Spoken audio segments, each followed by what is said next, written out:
For the first time tonight, President Obama is responding to questions exclusively for the newest cable channel Fusion about the recent spy scandal that has made many of this country's closest allies feel like enemies.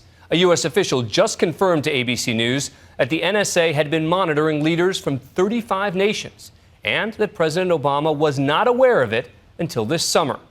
In an exclusive interview, Fusion's White House correspondent and a member of our ABC team, Jim Avila, caught up with the president to ask some hard questions on a tough day. You have to suspect that if he could have, President Obama would have preferred to cancel his interview today. After all, in any presidency, there are days of hope and promise. So help me God. Congratulations, Mr. President. And days of transcendent triumph. The United States has conducted an operation that killed Osama bin Laden, the leader of al-Qaeda. And then there are days like today.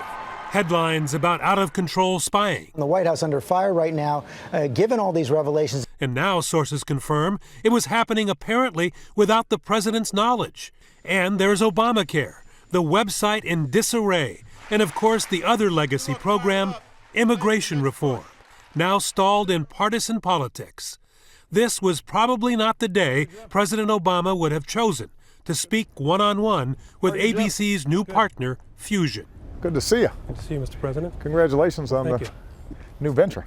But speak he did, taking questions on this difficult day. People wonder, how is it you didn't know about the cell phones being looked at or listened to, and why you didn't know and who should have told you? Well, first of all, I'm not confirming a bunch of assumptions that have been made in the press. But what I have said is that the national security operations generally have one purpose, and that is to make sure that the American people are safe and that I'm making good decisions, and I'm the final user of all the intelligence that they gather. Such as monitoring the personal cell phone of the German chancellor. And the President of the United States of America. The one who invited him to speak at the Berlin Wall just 4 months ago, where he promised American intelligence was not running amok. Our current programs are bound by the rule of law, and they're focused on threats to our security, not the communications of ordinary persons. What the president said in our interview is that the one thing the leaks by Edward Snowden have done is make the United States rethink how we spy on our allies and how the NSA is controlled. So should we assume from that answer, sir, that you did or would know, you would know if actually that was happening? Jim, as I said, I'm not here to talk about classified information. What I am confirming is the fact that we're undergoing a complete review of how our intelligence operates outside of the country. There are some very strict laws governing what we do internally, and that was the initial concern brought about by some of the Snowden disclosures. Right. Internationally, there are less constraints on how our intelligence teams operate, but what I've said, and I said actually even before the Snowden leaks, is that it's important for us to make sure that as technology develops and expands and the capacity for intelligence gathering becomes a lot greater, that we make sure that we're doing things in the right way and that are reflective of our values. Questions also emerged this past week about how much the president knew about the troubled website that was America's portal to Obamacare, the website that came online and then offline. This is unacceptable. It needs to be fixed. But of course, the administration keeps pointing out the fate of Obamacare does not rest solely on its website.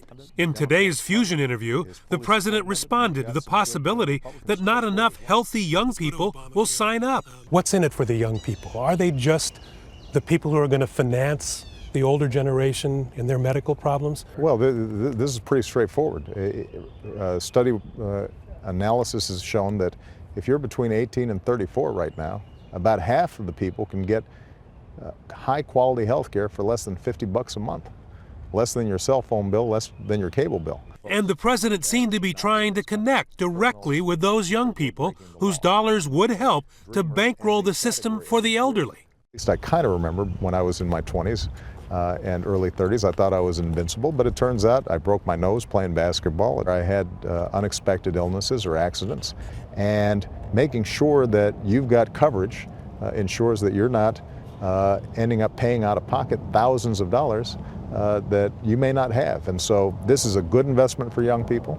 And then it's on to immigration reform, a subject many in Washington used to consider the third rail of politics, but which seemed tantalizingly within reach to then candidate Obama. He made this promise to Hispanic voters in 2008. I cannot guarantee that it's going to be in the first 100 days. But what I can guarantee is that we will have in the first year an immigration bill that I strongly support and that I'm promoting. Now in his second term, President Obama has yet to fulfill that promise. Immigration reform has taken a lot longer than anybody thought, and now President Obama is in the 5th year of his presidency. It's still not been dealt with. He used his political capital on other things. His ability to convince Congress to do this is vastly diminished. He did embrace the DREAM Act, a path to citizenship for the children of undocumented parents, but did not promise to protect those parents. We've got an immigration system that is broken. That's why my top priority has been, let's make sure that we comprehensively reform the whole system. Let's fix the legal immigration system so that we're not pushing people into an illegal process.